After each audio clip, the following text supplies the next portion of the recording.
Oh yeah, no, it was great. It sucks, like, the response to the charity stream was actually, like, very negative, which was crazy to me. To say that it was entirely performative and I should have raised money to directly put into the PayPal accounts of Black trans women. I'm not joking, like, this was an actual thing I mean, people were mad about, but I feel like oh yeah, they would be even more mad if I was like, hello, white trans woman here. It is time for me to decide which Black trans women are worthy of this money I raised on your behalf. I am a savior of the Black trans community. No, they would hate me for that. They wouldn't like that. They don't want that. The community that claims to be so empathetic about other people is like, you raised a bunch of money for other people. Right. Why couldn't you have raised money for me? The avoidance of reflecting on their whiteness within the queer community is one of the biggest issues in our community. It's shown a lot of times when they can't hide behind their queerness to trans people of color. That's when you'll start hearing identity politics, woke scold, and oppression Olympics. That's when they run blockchains on intersectional posts to maintain their narrative and pedestal they place themselves on. You can say a lot of white queers have a bad case of main character syndrome.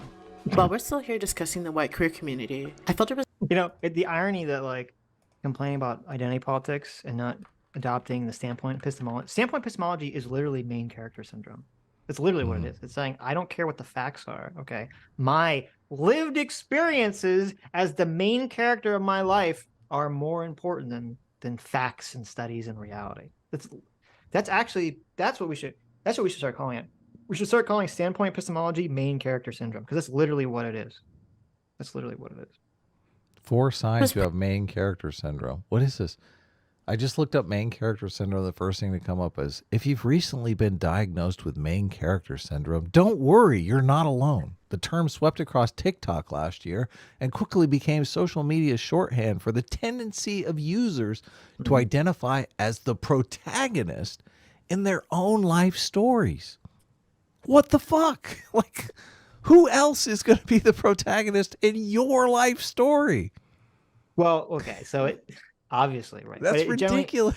Right, but obviously it sort of means sort of thinking that, like, you're the protagonist, like, in the world almost. It's beyond just obviously you're the protagonist of your own life, obviously. But Look, I don't care. Is that protagonist an active protagonist? This is what I want to know. Right. It seems obvious you would be the protagonist. Is that a bad thing? The trouble with main character syndrome. As I said, and you have to listen. Okay, are you listening? Are you okay? Reading? Yeah. No, I'm so the listening. problem with main character syndrome is, yes, obviously every person is the protagonist of their own life. The problem is that it's really what it's alluding to. I don't know why that's written so poorly. Is that the person is like the main protagonist of, like, the entire world. Okay. Right. Finally, Urban Dictionary got it right. When someone thinks that they are the main character of their, oh no, they don't even get it right. I know what you mean. Like the main character of everything. Yes. They think it's a Truman Show, and they are Truman. Right. The whole world revolves around them. Right. Someone who's very selfish, who only views things through the lens of, like, how it affects them personally, and why is everyone not sort of, like, doing everything, the way that they need it to be done. Right. Yeah. So. I get it. Proper to end it off in this clip that I consider bad white queer literacy. Yeah, the Hassan raid for a charity stream makes it, like, earn so much more money too. It's such a valuable gift. Oh yeah, no, it was great. It sucks, like, the response to the charity stream was actually, like, very negative, which was crazy to me. There was a lot of trans people who were trying to turn it into, like, into a bad thing, which was, like... For what? They were trying... This is so hilarious. ...to say that it was entirely performative and I should have raised money to directly put into the PayPal accounts of Black trans women. I'm not joking, like, this was an actual... thing people were mad about. If you did go down that road, I can see a lot of people getting really mad and being like, well, are you accountable? Do you have the receipts? Did every single person get, like, how much money? How did you decide who gets it and who doesn't? Not to mention, like, if you want to use Tiltify, I think is the name of it, for raising money. Yeah, it's like I didn't have access to the money, and also if it if I raised $200,000 on my own, and I would not only have to pay taxes, but I feel like they would be even more mad if I was like, hello, white trans woman here. It is time for me to decide which black trans women are worthy of this money I raised on your behalf. I am a savior of the black trans community. No, they would hate me for that. They wouldn't like that. They don't want that. This is such a self-report of that community. They're like, you raised money for other people. Why am I supposed to care about that? Isn't that hilarious? What are you reading, something? No. Oh, okay. I was listening. Yeah, it's just the community that claims to be so empathetic about other people is like, you raised a bunch of money for other people. Fuck off. Right. Why couldn't you have raised money for me? You bitch. Oh, look, it's Ole, our favorite. In reality, black trans women that are being murdered at staggering rates don't give a damn what some random white person on Twitter is saying. We lack funding and support, period. Many of us either don't have Twitter, let alone enough reach to be heard. This clip also showed me that Keffals isn't in community with black trans folks, displaying how she cares more about how she appears than helping BIPOC trans people she states to be the CEO of.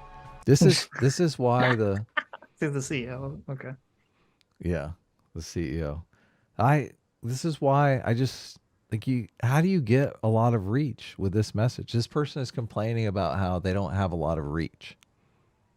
And it just seems obvious to me. Well, if you're mainly out there just interacting with other racists, calling everyone, you don't like, just being racist against white people as that's your content. Do you really think you can gain a lot of reach doing that? I guess maybe you can. I don't know. I feel like a lot of the audience is white people, though. So you're basically cutting yourself off from that audience completely. Well, I mean, a lot of white people, I guess, like the self-flagellation. Yeah, this is why I brought it from other white people. Like, it's a completely different aesthetic. If you're a white person and somebody comes out and says, listen, like if Vosh comes out and says, listen, white people, we need to get on our game. We need to improve. Right. Or if a black content creator comes out and says, white people, fucking, you need to get your shit together. It's a completely different thing. It's a completely different aesthetic. That is true. I don't think people can build an audience that way. I'm just talking purely from a pragmatic perspective. Well, I mean, I don't know. There are black creators that complain about white people, and build audiences. Audiences. Yeah. I think FD Signifier does that quite a bit, but I just I think FD Signifier's audience is probably primarily white. I don't know. Yeah, I don't either. Because sometimes he makes videos that are like, white people don't respond. And I think, okay, next video. I'm like, well, okay.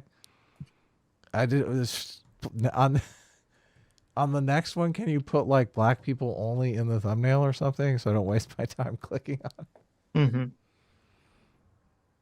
I just look. It's the human race, right? Am I going too far, Sitch? Maybe I am. That's the liberalism speaking. That's your caucasity speaking. Hi, you just listened to a clip from the Sitch and Adams show. If you like what you heard, you can listen to our live show right here on this channel on Sunday, starting at 1 p.m. Pacific, 4 p.m. Eastern. And if you want, you can super chat us. We read $20 and up super chats on the show and then do a follow-up stream on the following Tuesday where we read the rest of the unread super chats and interact with fans of the show. Subscribe to this channel right here to listen to the live show or to listen to more of our awesome clips.